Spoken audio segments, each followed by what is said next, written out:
નમસ્તે દર્શક મિત્રો, જોરદાર પિક્ચર આવેલી છે કાશી રાઘવ. તો એમના ડિરેક્ટર આપણી સાથે છે ધ્રુવ ગોસ્વામી. તો આપણે એમની સાથે વાત કરીએ. નમસ્તે ધ્રુવભાઈ. હેલો ભાઈ. આ પિક્ચર બનાવવાનો થોટ ક્યાંથી મગજમાં આવ્યો? સી 2014ની આસપાસમાં હું જ્યારે ગુજરાતી નાટકોમાં બેક સ્ટેજ અને કરતો હતો ત્યારે ટ્રાવેલિંગ અને બધી વસ્તુ સ્વાભાવિક રીતે રહેતી હતી. અને હંમેશા મને બે પ્રકારના કેરેક્ટરો બહુ જ વધારે ફેસિનેટ કરતા હતા. કેરેક્ટર નહીં કહું હું, એ લોકોને એટલે જે બે એક અલગ અલગ લોકો છે એ લોકો ખાસ કરીને સ્પેસિફિકલી કે એક તો ટ્રક ડ્રાઈવર્સ જે લોકોનું બેક લાઈફ કે એ જે બધું મેં અમુક રિસર્ચ પછી જાણ્યું તો મને વધારે એ લોકો માટે માન થઈ ગયું કે યાર ખરેખર ગજબ. અને જ્યારે બીજું જે છે સેક્સ વર્કર્સ, ફિમેલ પ્રોસ્ટિટ્યુટ્સ, તો આ લોકો વિશે જ્યારે મેં ફિલ્મના પ્રોસેસ દરમિયાન બધું જાણતો હતો, સમજતો હતો, ત્યારે ખરેખર થયું કે યાર ખરેખર સલામી છે આ લોકોને યાર કે આટલું જીવવા માટે આટલી બધી મહેનત કરે છે આ લોકો. હમણાં મેં જોયું સોશિયલ મીડિયામાં એક દીક્ષાનો વિડીયો વાયરલ કે તમે ટ્રાન્સજેન્ડર અને સેક્સ વર્કરો માટે એક જગ્યા ગોઠવવામાં આવ્યું હતું. જી. તો ટ્રેલરમાં ટ્રાન્સજેન્ડર વિશે કાંઈ દેખાડવામાં નથી એવું.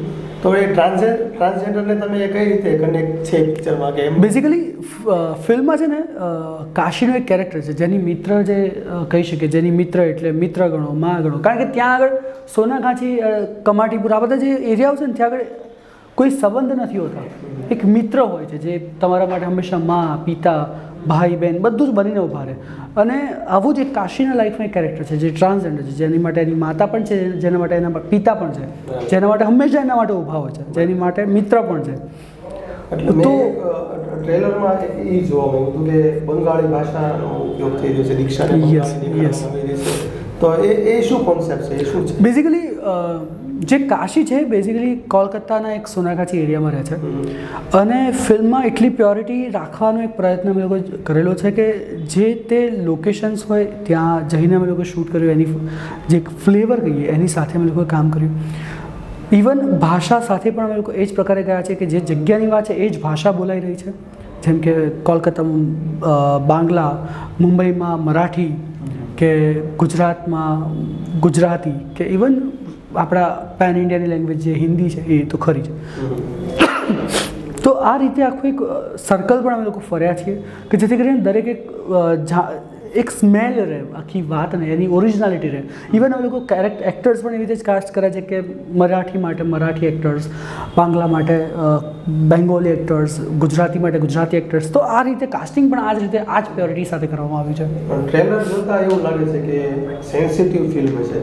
અત્યારે ગુજરાતી ઇન્ડસ્ટ્રીઝમાં વધારે કોમેડી ફિલ્મનો ટ્રેન્ડ વધારે ચાલતો હોય, તો આવા સેન્સિટિવ વિષય ઉપર ફિલ્મ બનાવવા માટે ડર લાગેલો ખરો? સી ડર નહોતું લાગ્યું, કારણ કે એક જ્યારે તમને કોન્ફિડન્સ હોય ને ફિલ્મ બનાવી છે અને વાર્તા સારી છે તો એ ક્યાંક ને ક્યાંક એવું હોય કે આપણી જેટલા 100% હશે ને કે આપણા એફર્ટ્સ પૂરેપૂરા હશે ને તો પછી ઓડિયન્સ તો વધાવી લેશે. અને નહીં વધાવે તો શીખવા મળશે, તો ફરીથી બીજામાં ફરીથી બીજું કંઈક કરીએ.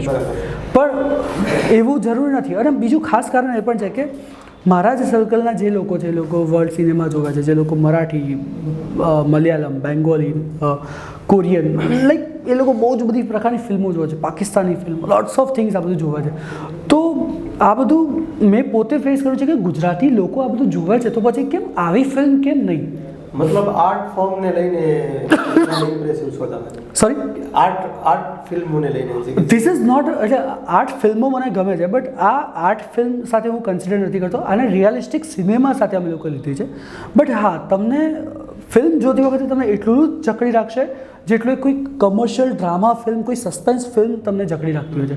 આઈ એમ ડેમ શ્યોર. એટલે તમને 5 મિનિટ પણ મગજથી ફ્રી નહીં પડવા દઈએ અમે લોકો કે ભાઈ હવે શું થશે. એ કોન્સ્ટન્ટ તમને થ્રુ આઉટ ધ ફિલ્મ રહેશે.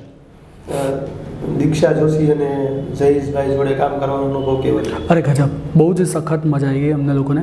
એટલે જયેશભાઈ છે, દીક્ષા છે, શુભ છે, પીહુ છે. તો સ્ટાર્ટિંગનું ફેઝ હતો ને એમાં હું થોડોક નર્વસ હતો because of first time director. એટલે બહુ જ ડર લાગતો હતો કે યાર આ બોલવાથી શું થશે પેલું. એટલે વાતો પણ અમુક પ્રેઝન્ટ કરવામાં, પણ પછી ધીરે ધીરે જેવું અમે લોકો કામ પ્રોસેસ શરૂ થતી ગઈ, એ લોકોના ઇનપુટ્સ આવવા લાગે, એક આખું કોલેબરેશન ઊભું થવા લાગ્યું. તો એના પછી એવું થયું કે યાર આ તો ફેમિલી કાઇન્ડ ઓફ ફેક્ટ છે. પીહુનું કેરેક્ટર જે દેખાડવામાં આવે છે, પીહુ છે ક્યાંની પ્રોપર? પીહુ બેઝિકલી અમદાવાદની છે. એનું બોર્ન એન્ડ બ્રોટ અપ અમદાવાદથી છે. અને પીહુ શ્રી ગઢવી એનું નામ છે. અને એના પેરેન્ટ્સ એને સખત એવો સપોર્ટ કર્યો આ ફિલ્મ કરવા માટે થઈને. એક ફર્સ્ટ ઓફ ઓલ એ છે.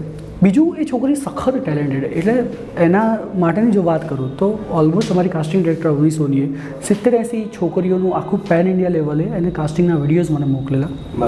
એને પોતાની રીતે ફિલ્ટર કરીને મોકલેલા. પાછા એટલે એની રીતે તો અમુક એને રિજેક્ટ કર્યા જ હશે, તો ફિલ્ટર વિડીયોઝ મારી પાસે 70 to 80 આવે. અને એના ઉપરથી અમે લોકોએ છેલ્લે 3 જણા લોક કરેને એમાંથી 3માં એવું હતું કે 2 જે છોકરીઓ હતી એકદમ સખત એક્સપિરિયન્સ, કે એને ટેલિવિઝન કર્યું આ તે. જ્યારે Piyu is the first time, જેને ફર્સ્ટ ટાઈમ સેટ ઉપર એટલે વારાણસીના ઘાટ ઉપર એને પહેલી વખત કેમેરા ફેસ કર્યો. એઝ અ ડિરેક્ટર તમારી પહેલી પિક્ચર છે કે? ના, this is my first film as a director.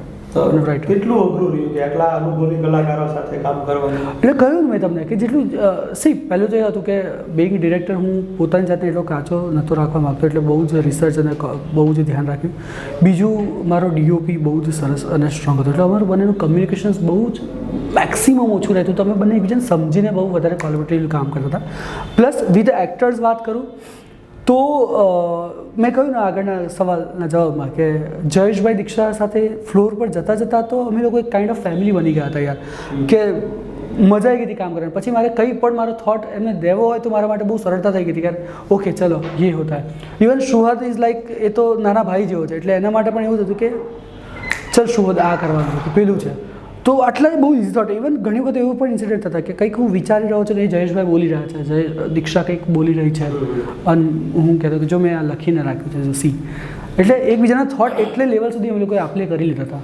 મેં એક વાત સાંભળી હતી કે પિક્ચરમાં તમે 8 વર્ષ જેટલી પ્રોસેસ લીધી બનાવવા માટે, કે તો એ શું હતું ને શું ઘટના, કે 8 વર્ષ કેમ એટલી બધી યાર? બનાવતા નહીં, લખતા 8 વર્ષ લાગ્યા હતા. બરાબર.